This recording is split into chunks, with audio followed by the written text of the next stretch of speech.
already know about the NFL, man. They not progressive, you know. They're still years behind, unfortunately. You know, just getting into the whole, just there's really only two black head coaches now, right? With Lovie Smith and Mike Tomlin, right? Ultimately things are not really progressive within the NFL. They had to implement the Rooney Rule that's still used to this day. That shouldn't even be a rule. You know what I'm saying? Um, for those of our viewers that don't know what the Rooney Rule is, basically it's the obligation to interview at least, I don't know if it's at least one black.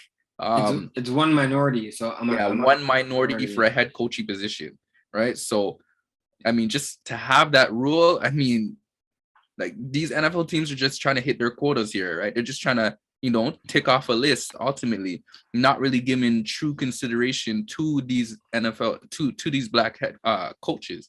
A lot that are very well qualified, right? Bullshit. At this point, I'm merely amused. 22, checking in, it's like a yearly review. I ain't making no commitments unless I'm seeing it through. And that shit ain't always easy to do. Nah, it ain't easy to. Another year alive, pushing my dreams, finding balance while I'm looking at screens.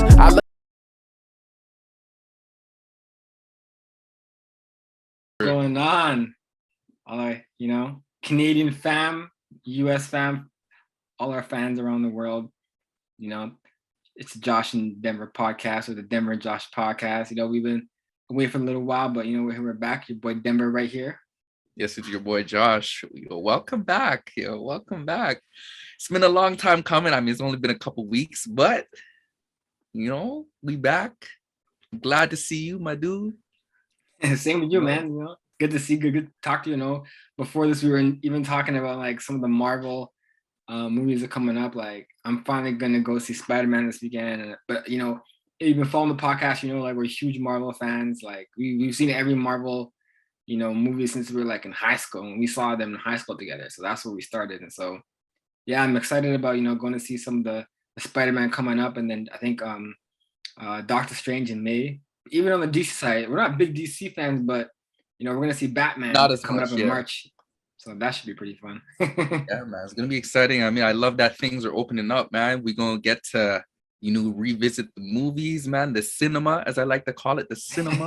The flicks. Watch the movie flicks. Bruh, yo, you don't know how much I miss the cinema, bro. I just love the whole atmosphere, bro. Like whenever we go to the movies, bro, like that's like those are some of my favorite times, bro. Like I'm simple like that, but like it brings me joy. You know what I'm saying? So honestly, it's been a long time coming for you, bro. I watched Spider-Man back in December. Denver is finally gonna get to watch it in February. At the end of February, we in March now, basically. So, it's been a long time, bro. I've been keeping secrets from this guy, honestly, because I didn't want to spoil nothing. But he gonna finally see it, so I'm excited, man. I'm excited for you. Just from the last podcast when we were talking about Spider-Man, I was giving my review. I was amped up. I'm still amped up to this day. So to this day, like, you know what I'm saying? To this day. Jonathan Wilder is right? To this day. Yo, that is a legendary interview, bro, by Deontay Wilder. That is I seen that. That's a legendary interview right there. If you're listening, you have to go to YouTube and search Deontay Wilder. He's a former heavyweight boxing champion. He just lost recently to Tyson Fury. But he had a famous interview a few years back. With, I forget who his name was a boxing interview, but you got to watch it. Deontay Wilder, and type in "to this day," and you're gonna laugh. You're just gonna die. You're gonna laugh your butt off. Bro, he was so intense with it too. To this day. So intense with it. I was dying. I was like, oh, this man is going crazy. That man was a meme for a good couple years still. Oh my god. Oh my goodness. But yeah, y'all, we're back. A lot of stuff has happened. Obviously, the Super Bowl, we made our predictions. If you're following, we both picked the LA Rams, so we both came out victorious. Yes, sir. Even the matchups we were talking about, like even kind of played out in the game. We're talking about the main matchup being the O-line of the Bengals versus the Rams D-line of Aaron Donald, Leonard Floyd, Von Miller. Even that played out, Robinson, the defensive tackle. Even that matchup played out, because they had a big game, especially to close the game with Aaron Donald with the game winning sack. But even the Jalen Ramsey matchup against, with both Jamar Chase and T. Higgins. Yeah, and we saw him actually. We were kind of on the money too. We're like, we don't know if Jalen Ramsey can cover. You could say cover Jamar Chase for like straight up shut them down. We had we had a great take on that, bro. We're straight up analysts out here, yo. Don't sleep on us. Yeah, and that came up. Jalen has his hands full. Obviously, everyone has bad games, but like one-on-one, and he had a great pass rush. He has a pass rush, squad, and still man-to-man, Jamar Chase gave him trouble, man. Gave him fits, but gave him that work, that crazy work.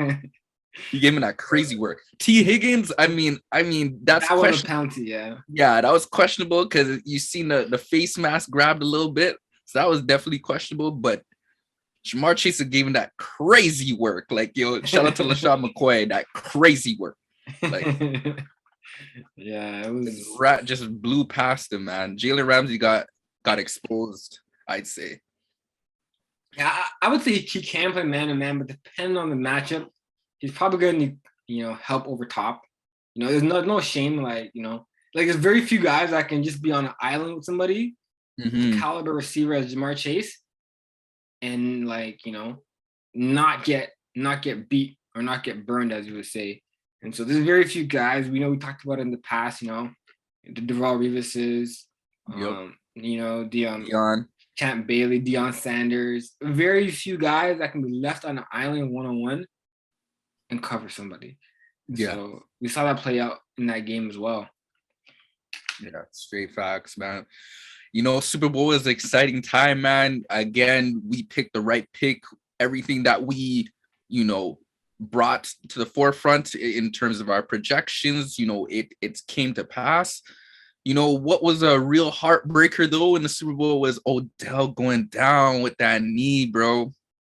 Yeah, that one hurt me personally, bro. I literally, when I saw it, bro, I felt it. Like, I'm just like, nah, it's non-contact. Those are the worst ones, bro. Those are the worst injuries, bro. And I'm just like, I was praying, bro. I'm just like, yo, like, not to Odell, man. This man has fought tooth and nail to be in this position, coming from all the bad press that he's received from New York to Cleveland. He has his resurgence in LA. And we were just anticipating him to go crazy because they were rolling coverage to Cooper Kupp. So that just left Odell to eat. Yeah. And he ate early as well. He got an early touchdown. Scored on a nice wheel route. That was amazing. Yep. Yeah. And I'm just like, yo, this guy is gonna have a day. And then, had another big gainer for about 35 yards, something like that. It was like a crossing route. He ran after the catch too. You could see, he was prepared to have the biggest day. And then the man runs a little shallow crosser. Matthew Stafford throws it a little bit behind him. The man has to reach back a little bit. And the knee, just, I don't know, just a weird plant. There's a petition going on now within the NFL, in terms of, changing the turf field that they have into grass, because, a lot of these injuries have been, occurring just due to the platform that these guys are playing on, with turf. So basically got him, and it's unfortunate. This is his second ACL on the same knee, I believe. Same ACL, same knee. It's a tough injury, bro. And I'm just hoping that same ACL. So it's like just hoping that he's able to bounce back, Yeah, definitely. Like, I'm hoping it's, a lot of things you learn from experience. So like he came back, before from the ACL this past year, and he looked pretty good. Sucks that it's happened again. Hopefully he gets some of that, that memory of what he did, what he can do better during this time recovery, and to come back the same or even stronger than he did from the first ACL tear. And so, I definitely can speak from experience. Like, we both played football. I went through a gruesome injury on the turf field as well. I tore my Achilles, and I always said to my mind, like, if it was on grass, I would have never torn my Achilles. Yeah. So one of the issues is on the turf is that, like, yeah, I could have been better at stretching and make sure my ligaments were more loose, but you take a sharp step at a wrong angle on turf, it's like Velcro. Like it's your ligament is tight if your ligament's tight or not, but like you're making such a drastic movement so quick that your ligament doesn't have the ability to adjust itself and to rebound. Like it just breaks. And so definitely not like a doctor or anything, but like the majority of injuries have come from turf. And so, like, for example, on grass, to make the example, if I had made a cut so fast that my body wasn't ready, because grass, I would slip. I would slip, I would fall. Like, you know what I mean? My body is moving with the natural elements of the ground. You know what I mean? It's moving with the dirt or the mud. I'll slip, I'll fall, but I won't tear my Achilles. And so, yeah, definitely like we spoke about it before on a previous podcast, maybe on the side. I was saying that like if I wanted to, have my own football field or something, my own field I train on, it's grass. Like I really train on turf anymore. Except sometimes like when me and my brother Dondre, who right now is a CFL free agent, if you want to get some work in. Shout out to Dondre one time. Shout out to Dondre. Yeah, shout out to Dondre right now. Big you up on the podcast. CFL free agent.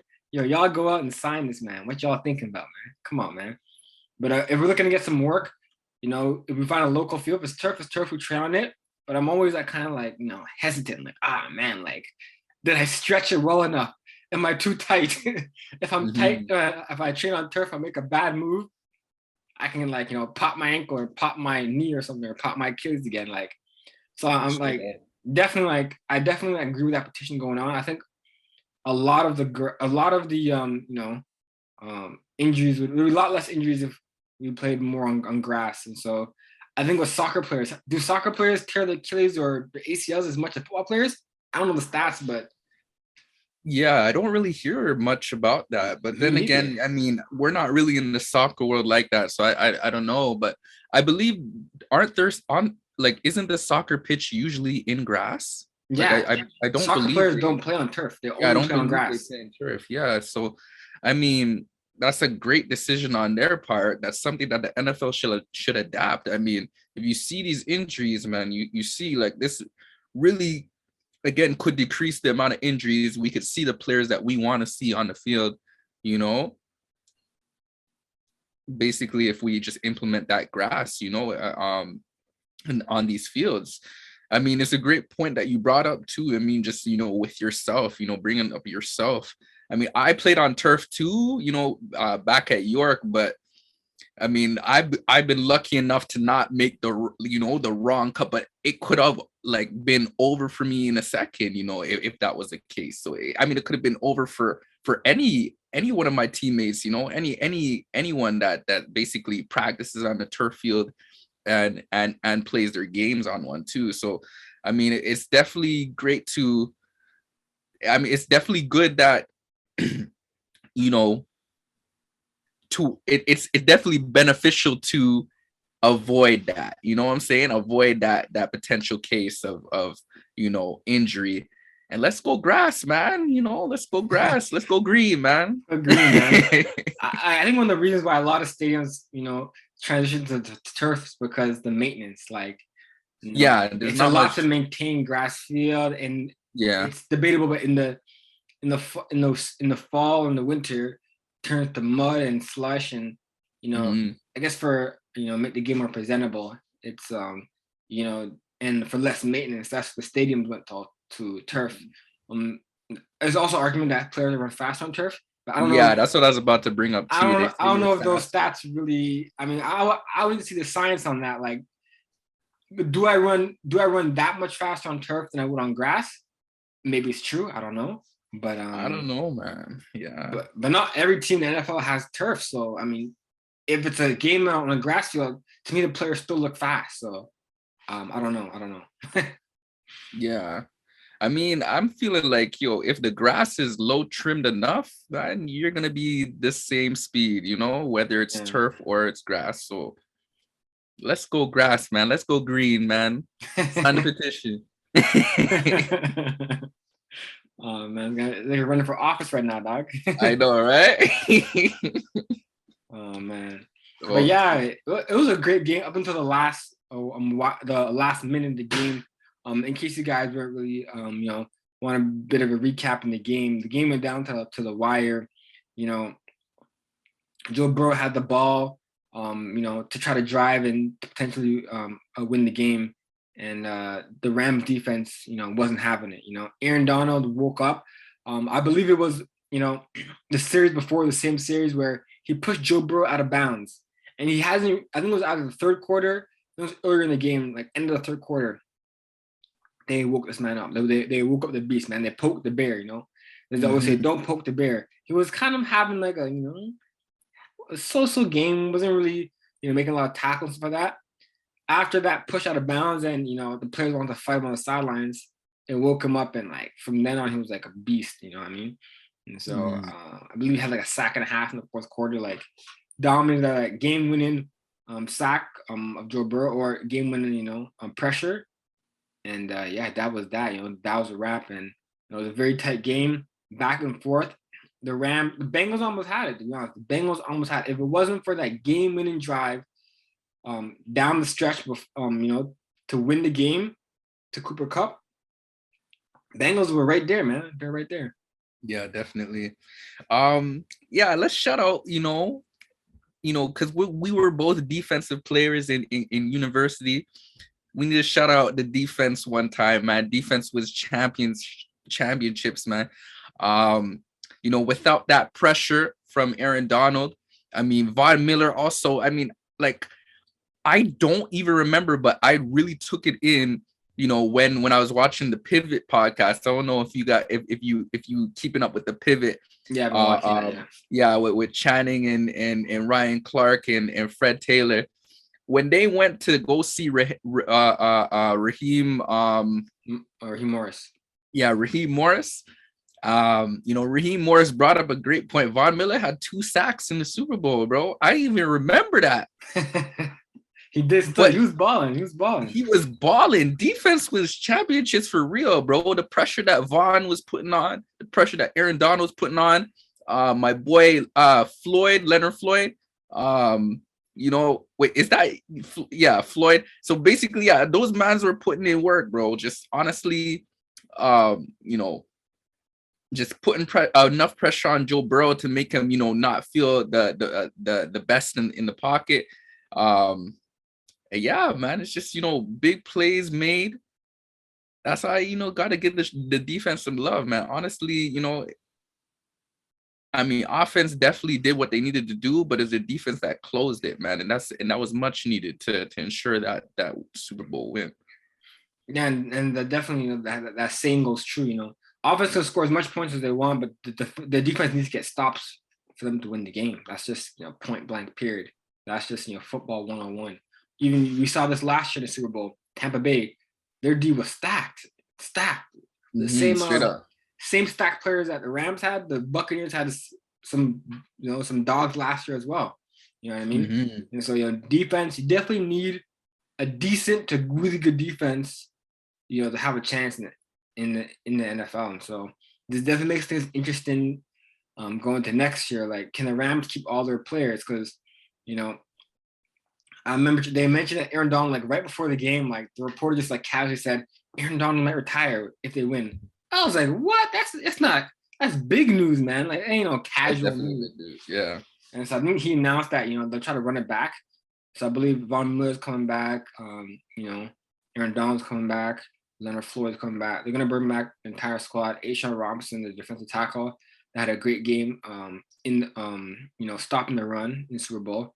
And so yeah, they're gonna try to keep the whole squad together, which makes them even dangerous for next year. And so Yeah, for sure, man. I mean, it's gonna be scary to see them run it back, man. The same Rams team, but I mean,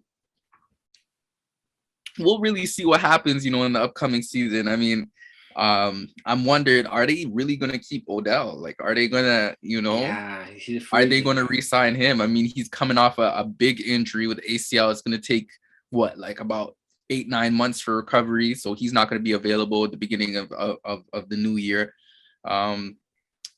Is he really gonna be, back with them? I mean, I can see Von Miller being back for sure, but I don't know if everyone's gonna be back. The only thing that's good is that, with the receiving core, I mean, not only do they have Cooper Kupp, but they will be getting his name is escaping me. not Van Jefferson, but he also got hurt. Yeah. Robert Woods, sorry. Robert Woods, yeah. Brain fart. Yeah. Sorry, Robert Woods. Respect out to you, man, because you are a big name receiver for sure. So yeah, they'll be getting Robert Woods back. So that definitely, picks up the slack.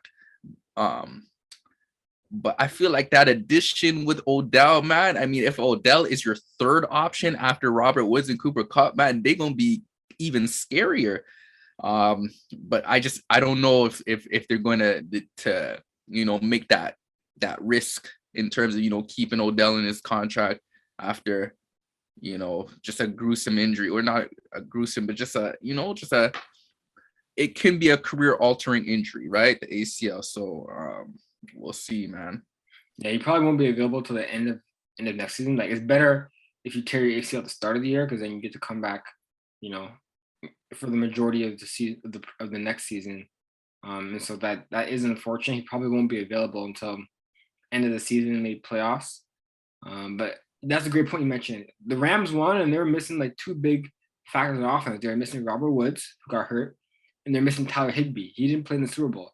Yeah, so that's fact. Two of their main offensive weapons they didn't play with, and they still were cooking with just Odell and Cooper Kupp. And so next year, let's say they get back Robert Woods, Tyler Higbee, let's say they're able to maintain and everyone comes back. So some players have to take pay cuts. That's the only way that's going to work out, is some players have to sacrifice on, making, short term a lot of money to win another, chip. And so they can bring back the whole squad, and then they can hold it down until, Odell comes back with just, Higbee, Woods, Van Jefferson, Cooper Kupp. They should be fine. Yeah, definitely. I mean, because like, who's competing with him in the NFC right now? At this point, I don't even know. I don't even know. The Bucks without Brady, Bucks are very questionable. Very, very questionable without Brady. Like, very questionable. They'll go back to the old Bucks with James Winston. Like, they won't even be. They'll be like an 8-8 team if they don't have a good QB. Yeah. If they get a Jimmy G, they could make the playoffs. I don't know if they're winning it, but let's see who they get in free agent. Depending on the day, they're gonna get a somewhat big name in free agent, so that's what they're hoping for. So let's see who they get. But who that is. Have you heard about the whole San Fran situation where apparently Steve Young and Joe Montana came out saying that they don't think that my dude is ready, my young bull. Yeah, I seen a lot of noise about that. He's not ready. Huh? Yeah, I seen a lot of noise about that as well. Everyone say that like he needs another year of development, and they still need to get a bridge quarterback. But Jimmy G was supposed to be the bridge quarterback. He's supposed to be the QB like Trey Lance. It's been 2 years now, right? 2 years. He's been sitting behind Jimmy G for 2 years. Wait, it's only 1 year because Trey Lance is a rookie. Yeah. So 1 year. So this was the year for him to bridge and to develop under Jimmy G, see how a professional QB operates, how he, conducts, day to day, and manage the QB position. And if he's not ready, I mean, I mean, bro, they threw in Jalen Hurts year one, Kyler Murray year one. We can go on and on, but the player they threw in year one, and he got a chance to develop. Come on, man, like he has to be ready. Like you got to see what the young boy can do, right? I mean, yeah, but like at the same time too, like I mean, there could be a whole bunch of immaturity issues. I mean, again, he went to North Dakota State, right? Which is not a power school. It's not is not one of those big schools that, are known for, developing big D1 athletes, to come out into the draft and be ready. So I don't know, man. I can believe that Trey Lance, even after a year of sitting behind Jimmy G, probably didn't even learn that much. You know what I'm saying? He probably does need another year. So the question is, are they going to keep Jimmy G another year? Re-sign him, or are they going to try and get another bridge quarterback? Because I don't think Trey Lance is starting next year. From the reports that I'm getting, I don't know. Maybe it's all speculation. Who knows? But I feel like I don't know. When you hear those things, bro, like, I mean, quarterbacks can sit, bro. Like, honestly, like, there's no real reason I don't feel like there's a reason to rush Trey Lance out there if you don't feel he's ready. He may have, the athletic ability, some intangibles that you would expect in your franchise, but if he's not mentally ready yet, with the X's and O's, the playbook and all that, making the right reads, let him sit.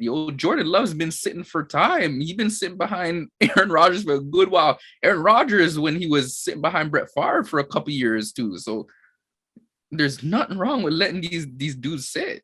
Let them sit, bro. Mahomes, yeah, a lot of QB sat behind great players. Like you said, Mahomes sat behind Alex Smith for about 2 years. It was about a year. I think it was a year, 2 years. I think it was a year. I don't know. I don't remember.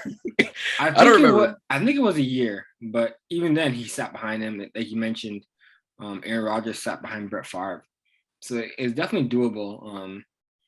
Yeah, Jimmy G already announced that, they're looking to be, traded or moved out of San Fran. So I don't think he'll be back. So they need another bridge quarterback then. Sure. Who do you bridge? You get Aaron Rodgers for a year? Aaron Rodgers is kind of like he'll be there longer. Like Trey Lance wouldn't start longer. Yeah. So it's like I don't think Aaron Rodgers would be going to that situation. I could see Teddy B being another bridge quarterback for another year, because that's what Teddy B is making his money off of, being a bridge quarterback. Straight up. Yeah, I could see, because I feel like I believe Denver is moving on from him. And if Denver is moving on from him, they're probably looking to get a big name like maybe Aaron Rodgers, right? I feel like Aaron Rodgers in Denver would be an ideal situation. I mean, they have a great offense. They have a great supporting cast, if you think about it. Great receivers in Cortland Sutton and Tim Patrick, Jerry Jeudy. They got decent running backs with Jamal Williams. Is that what his name is? The young cat? Yeah, Jamal Williams, yeah. And Melvin Gordon. They got cats, man. They got guys. And then their defense, I mean, their defense is decent too. That's something that Aaron Rodgers can play with. So that could be an ideal situation for him. And yeah, Teddy B to San Fran, let Trey Lance sit another year. Watch how Teddy B conducts his business. I'm not saying Teddy B's gonna be great, but it will help him to sit, you know what I'm saying, for another year. So yeah, that's what I'm thinking. I don't know. No, I think you're thinking the right way. One thing with San Fran, like Shanahan, like he's been 1 year to the Super Bowl, and he's been close. This past year, going to the NFC Championship games. He's definitely a guy that he wants like a QB1, and he wants to win it all. So I don't think that is Teddy B a win it all QB, or is it QB you just looking to, make the playoffs and have a good season and lose in the first round? Or I feel like they're a team that wants to go like all in type thing. If Aaron Rodgers would go to Broncos, I mean, that'd be pretty odd. That'd be great football, because think about all the QBs in that division. You'd have Patrick Mahomes for the Chiefs. You'd have Justin Herbert, on the LA Chargers. If you have Aaron Rodgers on the Denver Broncos, and then you have Derek Carr on the Oakland Raiders. Like that is a that's must-watch TV just in that Oh, division, definitely. week in and week out. That's like must-see TV. So I don't know if you go there because like I feel like that'd be too tough to make the playoffs. Like, like It's definitely gonna be tough. It's definitely gonna be tough. But if anything, I feel like Aaron Rodgers would be up for a competition, and you'd see Denver ascend. You know what I'm saying? Where LA is still figuring it out. They have a great young quarterback in Justin Herbert. Again, amazing. You know, generational talent. But the coaching decisions, you know, certain things that kind of put them behind the ball, right? Raiders, we can only see them make it so far, right? I'm telling you, the top two teams in that division go be Denver and the Chiefs, man. They gonna make it. You know what I'm saying? And it's gonna be them two and Aaron Rodgers duel against Patrick Mahomes, man. Anyone could take it. I feel like we could see Denver ascend, definitely make it past it. You know, it's gonna be must-watch TV for sure. If that's if that's you know what we're looking at ultimately. If we're looking at Aaron Rodgers' chances, I mean, I don't know. I mean, it could be a little bit slim, but I feel like there could still be a fighting chance. We'll see, but maybe it's not the best decision for him. Who knows? We don't know what's going on in this boy's head. and it's like, yeah. is Jordan Love ready? Like he's in a similar situation that Trey Lance is right now with the 49ers. Is like Jordan Love's been sitting behind Aaron Rodgers for what, 2 years, I believe. Is he ready? 2 years now. Is he ready? Because yeah, I mean, like I haven't, really heard a lot of push for him to start. You know what I mean? So I don't know if he's the guy as well if Aaron Rodgers leaves. But yeah, I think Aaron Rodgers said he's gonna make his decision in the next like 2-3 weeks. So definitely interesting to see like what he does, where he wants to go. If he stays in Green Bay, great. If he's looking to go somewhere, like where does he want to go? So definitely gonna be fascinating the next few weeks to see like what his decision is. Yeah. But yeah, I mean, capped off, we should also talk about the halftime show. Oh, definitely. Yeah, that was lit, That was a bro. great Yo, wasn't it? I was standing up. We were like, I think it was a concert. We were like, we were jumping up in there, dog. It was definitely great, man. It was great to see all those faces. I mean, Dr. Dre, Snoop, we got to see my girl, Mary J. Blige, aka Monet Tejada, if you watch Power. 50 Cent, shout out to Power again. Eminem, Kendrick, they just came out with just star power, man. Star power. Anderson .Paak, all these dudes were just, everyone was just, again, just star power ultimately. There's some people, complaining about, how long each of them had. I mean, the Super Bowl halftime show is not long. Like, it's hard to divide it up amongst all these people. They're only going to get, 1 or 2 songs, if that. So be happy with what you get. Again, I just like the variety ultimately. There's some people that will, disagree with us and hate on it, but y'all are stupid. All right. I'll play it. But yeah, man, honestly, you and I, we texted during that. We said, best halftime show we seen. And that's what it is for me, for us, ultimately that's one of the best halftime shows I've seen. I'm sure, my girl Sasha probably disagree because she loves Beyonce.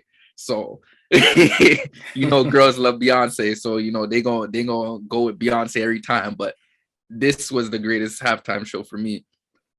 Yeah, same here. Like, you know what I mean? Like, we wish it was even longer. Like, it's ending like, it was concert atmosphere. You know what I mean? From Snoop, like Dr. Dre hasn't performed like I think in the last like 15-20 years he hasn't performed. So the fact that he was even there DJing, performing, he was the producer of the whole thing was pretty crazy.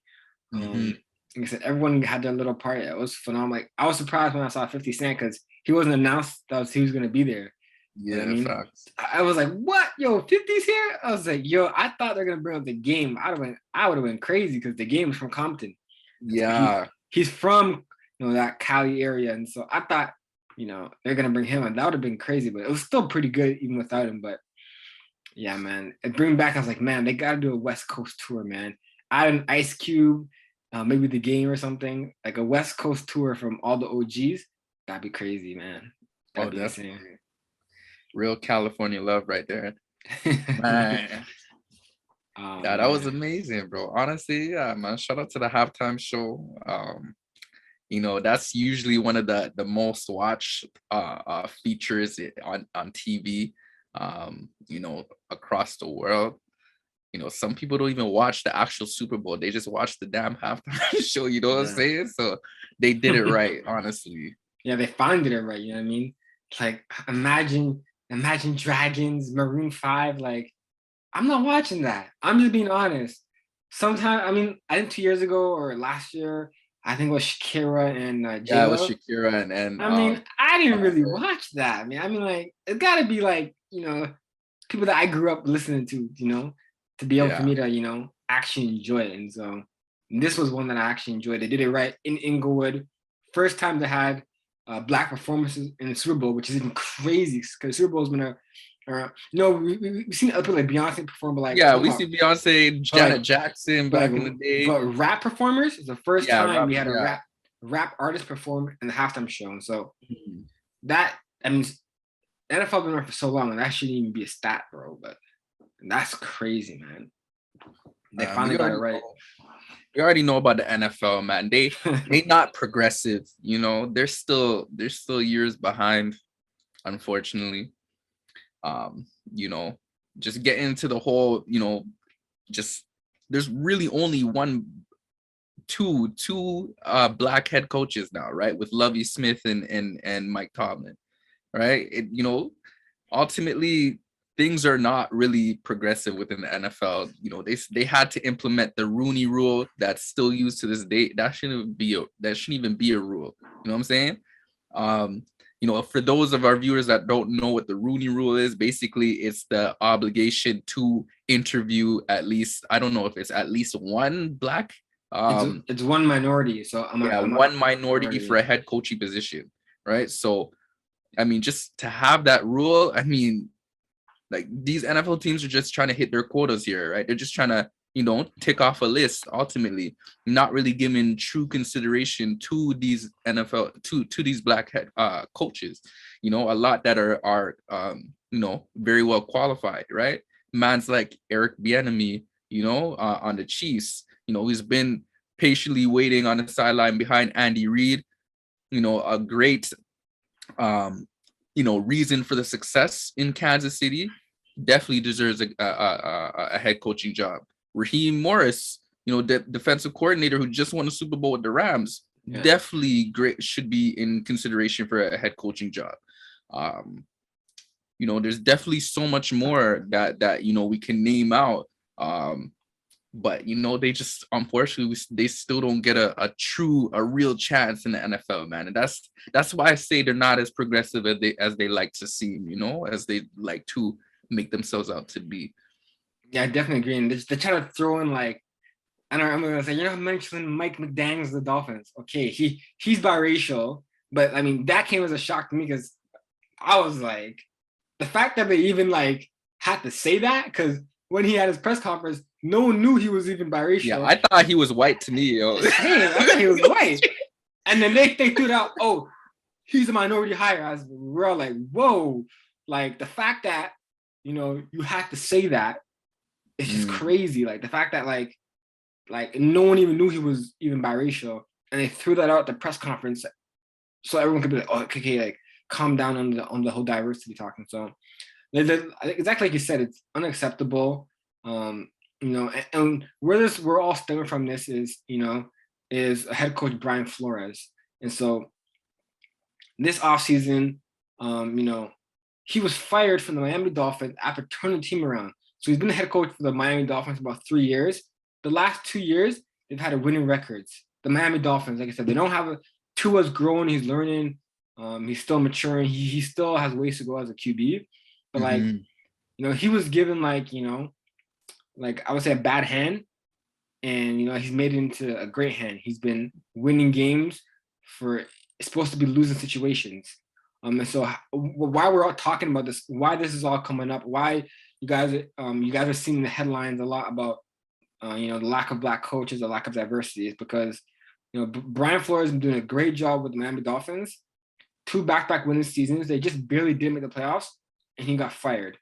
And so we're upset because we're like, as Black people, we have to be exceptional. We have to do things above and beyond just to even maintain a coaching position, which is kind of sad. Which is not the same fair, scenario for all other coaches, non-Black. So he Good came out, example of that is Brandon Staley. Yeah, Brandon Staley. LA Chargers head coach right there. So yeah, it's insane. I mean, that just speaks for itself. And to cap us all off, you guys been following Brian Flores. He filed a lawsuit against the NFL, claiming that the owner of the Miami Dolphins, Stephen Ross, was incentivizing him to lose games, telling him, "Hey, we're trying to get Joe Burrow in the draft. We want the number 1 pick. Lose games. Even the last game, it was Miami. And you notice last year it was Miami, or 2 years ago, it was Miami against Cincinnati. For whoever lost the game would be the number one pick. Whoever won would be the number 2 pick. And everybody was telling Brian Flores, the Miami Dolphins, to lose that game because they wanted Joe Burrow. And he went out and won that game in overtime, while the Bengals were playing to lose. They were playing the game, but in overtime, they're like, "Oh, you guys can win the game. We'll take the number 1 pick. Thank you." You know what I mean? And so Brian Flores, he mentioned that, and he mentioned the Pivot podcast.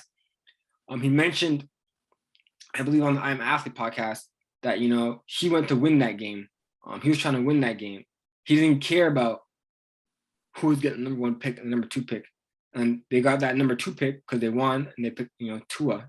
And so it's kind of like crazy. Like, you're incentivizing Black coaches to lose games, making him look bad. You're giving him, you're not always giving him the best roster to compete, game in and game out.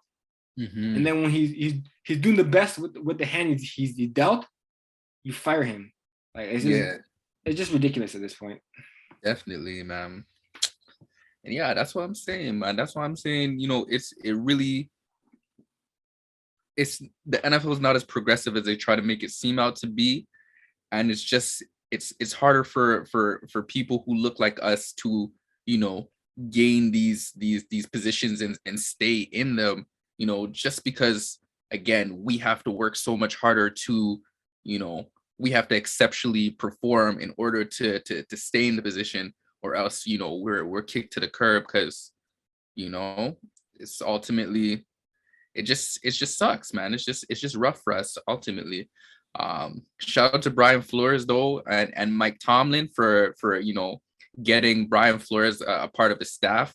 I mean, it's definitely not the position that Brian Flores ultimately wants, but it secures a position for him so that as we go forward with that legal case, there could be opportunities for other Black coaches to get in head coaching positions, and also for maybe Brian Flores to get back to that position as well, because that definitely didn't seem to be the case after this lawsuit, right? So shout out to Mike Tomlin for giving him an opportunity to be a part of his staff, and maybe we'll see Brian Flores hopefully in another head coaching position, and we see much more Black head coaches as well.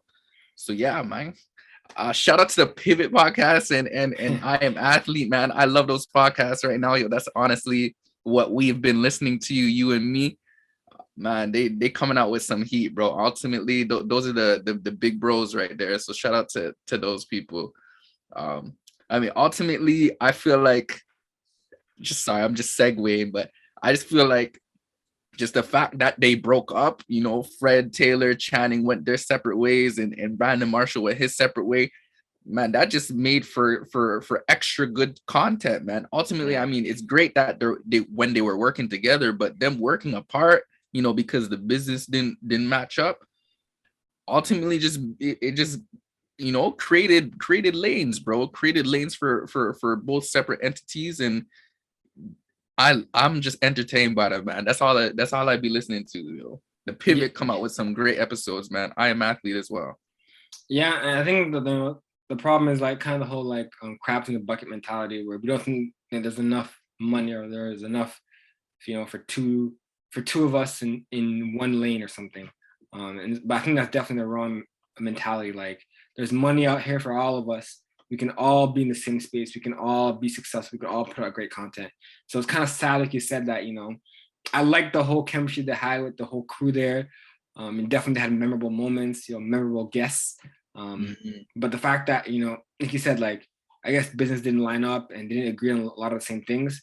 It created two platforms where, we can watch both platforms and, be educated and learn from both platforms from a sports perspective. They do talk about sports, business, finances, a lot of stuff that, us, not just the Black community, but all communities should listen and learn about. And so that we definitely enjoy both podcasts. Yeah, definitely. Yes, brother. So that was the Super Bowl. We talked a little bit about, free agency. We got into a little bit of, head coaching, head coaching vacancies, seeing more Black figures in the head coaching role. We talked about a lot, bruh. Talked about the halftime show. What else what are we missing, bro? We can kind of, sprinkle in, I know we talked to the audience about getting some more NBA. So we do have NBA and NFL fans out here. So we kind of sprinkle in, coming off the All-Star break, we can kind of talk a little bit about the All-Star game. Yes, sir. All-Star weekend. So, let's start off straight from the top, the dunk contest. I mean, Jesus, man. That was, unforgettable, unforgivable, whatever words you want to use. That was like, something you didn't want to happen. It was a disappointment, is what it was ultimately. I even watched the dunk contest this year because I wasn't hyped for it because I already knew what to really expect, not expect like too much hype. And I was right based off of all the tweets, all the social media reactions, man. We need to bring back star power to the dunk contest, man. We also need to bring back creativity to the dunk contest. I mean, just a little bit more creativity. I mean, I understand you dunking in Tim's, that's crazy and all, but it's not it's like those are not the dunks that I feel like everyone is coming to see. The dunk contest between Zach LaVine and Aaron Gordon, like those were memorable. Like that was memorable. You saw creativity from both sides, bro. You knew it was just like when it was Zach LaVine and Aaron Gordon, man, that was gonna be a real competition. Anything after that, man, has just been disappointing. Unfortunately, trash. And yeah, but ultimately, like I said, bring back creativity, bring back star power, man. There were days where you saw only big names in the dunk contest. Back in the Michael Jordan era, you saw Michael Jordan in the dunk contest, bro. By Drexler, you see like by Drexler, you saw real big names, bro. Vince Carter, 2000, the one of the best dunk contests or dunk, coming up parties we've ever seen was Vince Carter in the year 2000. If y'all listen, y'all should watch that back. Watch back at the year 2000 Vince Carter dunk contest, Toronto Raptors, putting Toronto on the map. That was the crazy dunk contest, you know what I mean? So yeah, like we definitely missed those days. Yeah, so let's get some big names in it, bro. Like Ja Morant, to get yourself in the dunk contest. What's wrong with you? There shouldn't be the stigma where you feel like you're too good for the dunk contest, Get in there. I feel like where this mentality is coming from is LeBron James. LeBron really shifted the culture there. He's like, you can say he's one of the GOATs. He's one of the greatest players ever play. One of the things he never did, which Michael did. Michael did it. Kobe did it. Right? All the great guards, forwards, they did a dunk contest. It's a way to put yourself on the map, show your creativity, show your skills, improves, gives you extra marketing, a lot of opportunities there. And so I think what happened to LeBron was like, you have to incentivize me to the point where I don't want to do it. I think that's, you say, shifted the culture, shifted the mentality of players who want to go, great players going out there and, put on a show. Ja Morant is, one of the best entertainers in terms of basketball players we have right now. He should be in the dunk contest. He says you have to make it worth his while. So I think he's saying you got to pay him, which is that's what they're going to have to do. The NBA has to do something. They can't allow this to happen again next year. They can't have, I'm not saying guys who are no name, but saying guys who don't have big star names need to have a couple of marquee players next year in the dunk contest. I need to see Ja there. I need to see Zion if he's healthy. Yeah, I need to that's see the big dudes thing, though. that have hops, crazy athleticism. Those guys need to do dunk contest next year. Those guys need to be doing that next year. You know what I mean? Yeah, there's just no ways about it. I think, some people are saying, oh, they can bring other guys who are specialists, like guys who aren't in NBA, like, I think his name is Jordan Kilgore or Kilgore. He's like the Canadian guy that's like one of the best dunkers in the world right now. Search him up. I think it's Jordan Kilgore, I believe, or something Kilgram or something. He's an exceptional dunker from Canada. One of the best dunkers all around, the world. But he's a specialist. He only dunks. So some people are saying that they should bring in specialists into the NBA dunk contest. But I don't know. I feel like Right. I don't even know how you pronounce this guy's name. Jordan Kilganon or something. Yeah, Kilganon or something. I don't even know how you spell his name, but it's spelled Kilganon. But shout out to him. Shout out to Canada real one time. But back to your point. Yeah, sorry to cut you off, bro. No worries. I'm saying, like, I don't know, like, I'm trying to figure out ways that I think they should just incentivize a guy like a John Morant, a Zion Williamson, those type guys to do dunk contest. Jalen Green was supposed to be, he was supposed to be a big name, but yeah. I don't know if that dude was prepared, yo. Jalen Green missed like how many dunks? Apparently, brought the NFT chain, dog, and didn't complete one dunk. I'm like, bro, you can't do that, bro. You gotta do the dunks first, be memorable, and then do the NFT chain. Like, don't do that first. Do that after. Like, it's just, man, it's just my boy crazy, went out and embarrassed himself a little bit. Definitely, bro. Like, insane. Like, I think it would also benefit them if, like, I know Vince Carter didn't practice. A lot of players didn't practice it, but it's a lot of the creativity comes from practice. And so I think they should have a little more time, like, a few days to practice what they want to do. It's great to go out there and just like throw it up and freestyle. But like, not many guys are like Vince Carter who can just like, I'm gonna show up, I'm thinking about this dunk, and I'm gonna try it. And I'm gonna do it on the first attempt. Not a lot of guys are gonna be able to do that.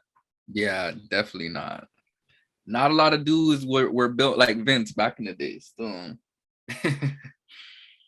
yeah, so that's basically the dunk contest, guys. If you want to watch it back, you can watch it back on YouTube. You didn't really miss much. You didn't miss anything. But definitely what it showed is that, they should definitely try to get some better players for next year for the dunk contest. Definitely. Let's go into the All-Star game. You want to get into that, the actual All-Star game? Yeah, so that wasn't really exciting until like the last 5 minutes when usually when they're trying to play hard. And Steph Curry went crazy. I think he had like 16 threes. It's an All-Star record. He won the All-Star MVP. As usual, he's shown that he's the greatest shooter of all time. Nothing new to us or to the audience. It ain't new, but it's still astonishing to see every time. That dude really be pulling up from anywhere. He be turning his back to the basket and looking at the crowd. Did it go in? Did it go in? Yeah, it went in, bro, because you are the greatest shooter of all time, bro. Like, honestly, this dude is different, bro. Honestly, just him knocking threes off balance too, like off to the side. He draining them. It's like the perfect arc on his shots too, and is going straight through, like just straight through mesh, not touching no rim. I'm like, yo, this guy is. I even know, like this guy is leaving me speechless right now. Like that's literally how this man is. Shout out to Steph, bro. He's actually amazing, bro. And yeah, man, he's one of those players that you want to look out for. He will give you a good show in the All-Star game. Ultimately, I mean, I know what we like to talk about in All-Star games. Usually it's kind of boring every now and then because players not playing their hardest, but there's some dudes that really give you a show. Steph Curry's that dude. Yeah, he's definitely like Showtime. Every time you watch Steph Curry making threes with his hand in your face, doesn't even see the net. Swoosh. He's turning his back, like you said. shooting from half court, shooting from the logo. Definitely like an all-time great player. I even seen recently like a video on YouTube where I think it was social media where you know how like when you're young, you practice, at the free throw line, little markers on the side, and then you move along the free throw line until you get to the top of the key, and then you shoot a free throw. This dude was doing that, but he started from the top of the key and kept moving back up until half court. Yeah, I saw that. And then moved back forward to the top of the key. And by the way, guys, he didn't miss a shot. Yeah. So his shooting routine is not when you're a kid and you start practicing from the bottom. Like this is where you start from the top of the key and move all the way back to half court. And he's shooting three. So yeah. Insane. He's not like most people, man. He's definitely not one of them, bro. You know what I'm saying? Like, he's one of one. You know those ones? Yeah, no, definitely one of one. He's definitely a special player. Yeah. So yeah, that was a little bit of the All-Star game. I mean, LeBron got to have his little shine there because he was on Team LeBron. There's a reason why LeBron drafts Steph Curry every time. Yeah, he never lost with him. He's never lost with Steph Curry. Man, he already knows. LeBron had his little shine too. Like as I was saying, at the end of the game to win that, to knock down the the last shot to win it. That was classic vintage LeBron right there. It's also ironic or storybook written, that they were in Cleveland for the All-Star weekend, so it only made sense for him to win in front of his old home crowd. Man, but it's tough goings for LeBron now, man. Back to reality on the Lakers, man. It's tough goings for him, bro. No AD. Russ is looking like a ghost of himself. Yeah, it's a tough. I know they mentioned his agent and his friend Rich Paul sat down with management to see how they can improve this going forward and how can they make a push in terms of the players that they have, the players they might need next year and stuff like that. Yeah, they're in a tough situation. I think without AD, they only have a shot. And right now they're ranked like 9th in the West, but to me they can get knocked out in the playing game or the first round. Like they're not a threat right now. If they get AD back in time, maybe, but right now, bro, it's looking like 2020 was their one, I say fluke year, but one and only year where they win and storybook. He won his second year in LA. Everything is going great. Now it's just I feel like it's gonna be a hard time, bro. I feel like they need other guys. Like I don't think Westbrook is a good fit for them. They need somebody else to pair with him and AD. But another problem is AD can't stay healthy, bro. That's another big thing. Yeah, exactly. And then even when he is healthy at times, sometimes he's not even, playing like he's the second best player on the team. It's just, the Lakers situation, man, it's just a funny one this year, bro. Who would have thought? You know what I'm saying? Yeah, definitely struggling. I don't know. They might make the playoffs, but I don't see them having an impact, especially if AD's not 100%. I think it's kind of a wash year for them. Looking at the teams that have a best chance are, like you said, the Golden State Warriors, the Phoenix Suns. Those type teams have a chance to meet in the West to win it all.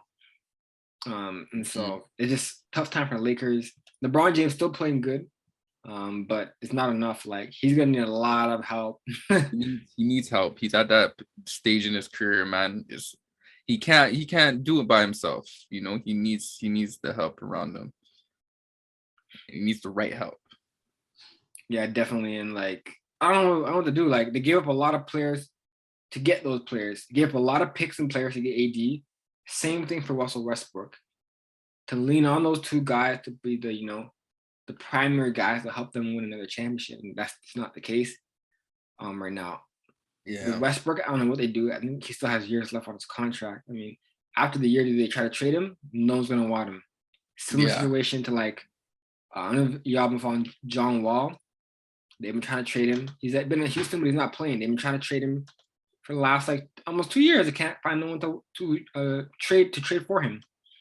So Westbrook is the same thing. Like it's gonna be hard for them to find people to trade for him in the offseason.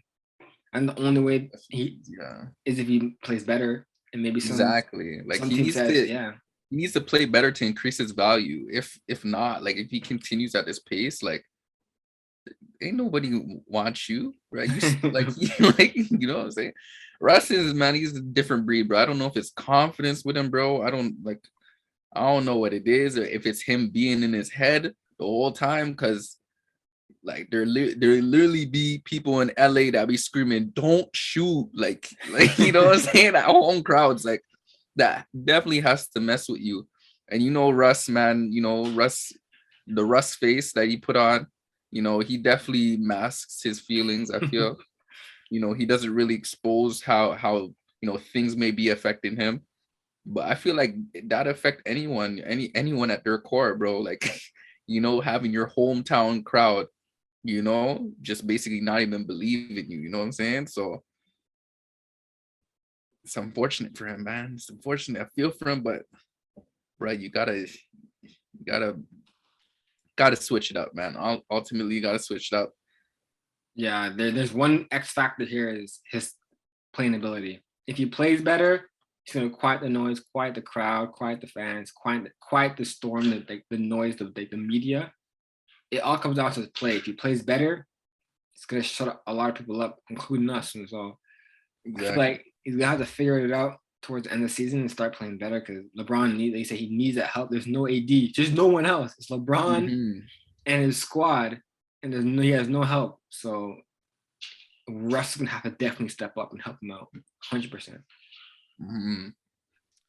Let's switch over to the East, man. Shout out to the, you know, a couple moves that were made with Brooklyn and Philly. You want to talk about that for a little bit?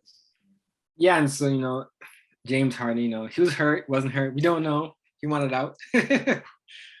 Definitely, he felt like it wasn't a great fit in Brooklyn. I thought it was a great fit in Brooklyn when they were all healthy. I mean, they played like 11 games together. They went like 8-3 or something.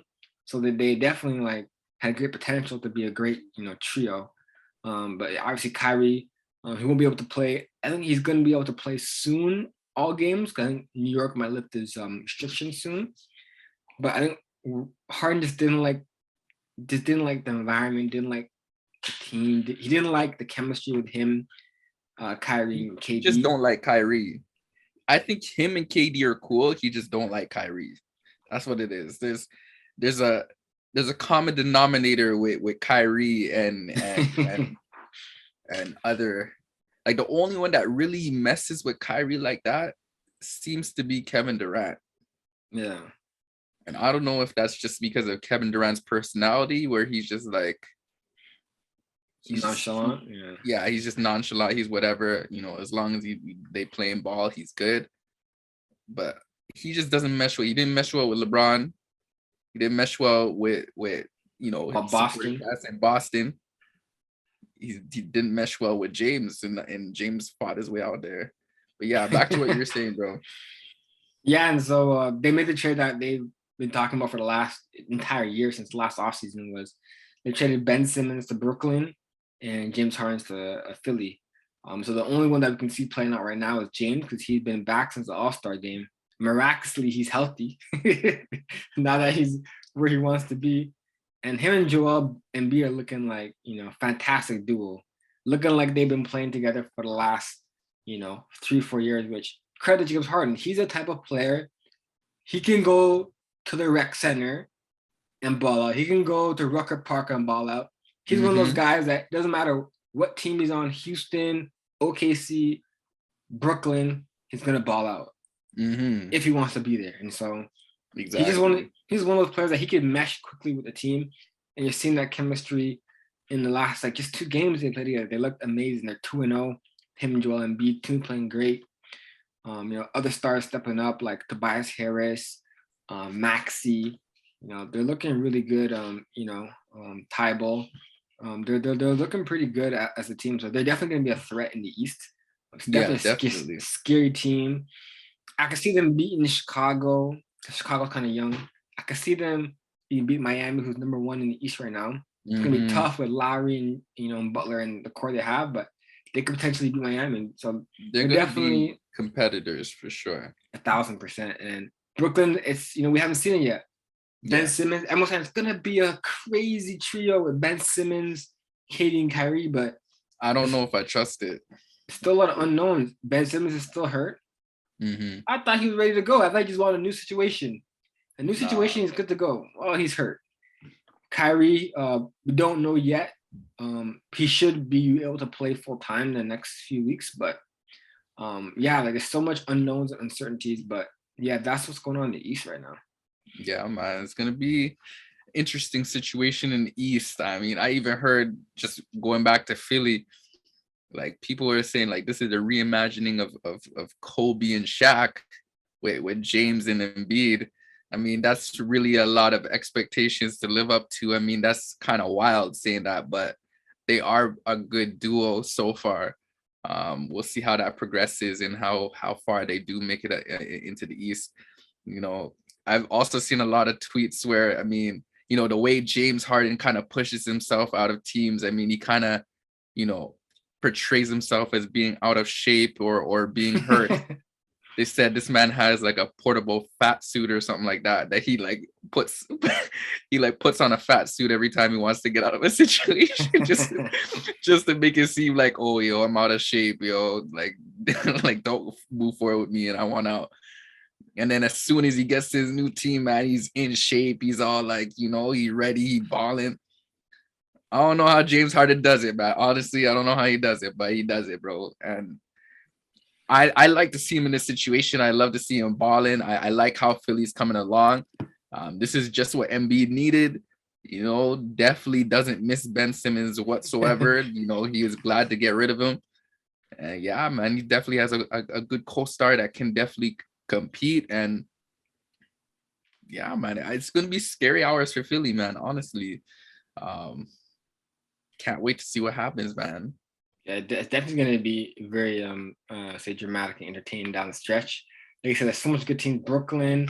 Yeah, Milwaukee. Milwaukee. No one's talking about Milwaukee, but they have the exact same team that won last year. They're kind of struggling a little bit, but their team that's kind of, they're saying just wait till the playoffs. So they're just gearing up for the playoffs.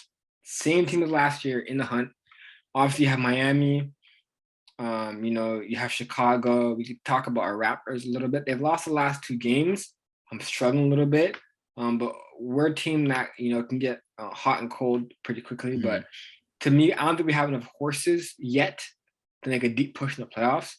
I feel like we're still a young team, definitely, but we're definitely developing. I see us still making the playoffs, but I don't think we go very far. I'm just being honest as a Raptors fan. Definitely, if we win the championship, I'll be the first one out there. You know what I mean? Yeah. But definitely trying to keep expectations realistic, and I think we're just missing something. We're missing something. We're not playing consistently, and I don't think we have enough horses yet, to win it all this year. But definitely, I'll be in the playoffs, the Raptors. I'll be going to a game hopefully soon around Easter break. Yeah, you say you trying to reach during Easter. I'm trying to reach too, honestly, bro. And I haven't seen the Raptors play in forever. What kind of fan am I? And honestly, I just like the vibe, man. To go to the games again, bro. I mean, Raptors haven't had a home crowd out there in a good while. So I mean, they probably would turn up with a couple people in the stands, bro. With our support. So yeah, I'm definitely excited to show support. We're trying to link up and see if we can all go to a game together or something. Yeah, that would be dope. But yeah, definitely excited to see the Raptors play. It's been about a few years I haven't seen them play, but definitely excited. And yeah, we're still gonna support them either way. But in terms of who I think is gonna make it out the East, like I said, it's the Milwaukee's, the Phillies. If Brooklyn is all healthy, Miami, they're gonna give the Raptors a run for the money. And so definitely still going to be in the playoffs, still supporting, still going to be yelling at the opposing players, having fun. But yeah, man, it's going to be exciting down the stretch in the NBA. Definitely. Yeah, bro. That's everything, it, bro. We covered a lot, bro. Cover the whole thing. NFL, NBA. You're up to date on all the news, man. On everything, bro. from coaches to everything to the teams are the recap of All-Star and NFL. Talk about everything, y'all. Yeah, man. We almost gave y'all 2 hours, bro. Really? Yeah. Nah, I'm playing. It probably wasn't that long. Still. Nah, it's probably 8 to probably about an hour and a half. Hour and a half, yeah. You already know, man. We giving y'all the best content, you know what I'm saying? I know you guys missed us. We missed you guys, honestly. There's a lot to talk about. Definitely more to come. It's going to be more driven, more focused on the NBA, now that it's the off season for the NFL. And yeah, we just going to keep, just chopping it up, because it's what we do, man. We chop it up, bro. Yeah, man. And like I said, don't forget to like and subscribe. Tell your friends, tell your family, tell everyone about it, spread the word on the podcast. Definitely appreciate y'all listening. And like I said, your boy Denver. Yes, sir. It's your boy Josh, man. And we out. Blessings. You already know. Keep blessings, man. Done with bullshit. At this point, I'm merely amused. 22, checking in, it's like a yearly review. I ain't making no commitments unless I'm seeing it through. And that shit ain't always easy to do. Nah, it ain't easy to. Another year alive, pushing my dreams, finding balance while I'm looking at screens.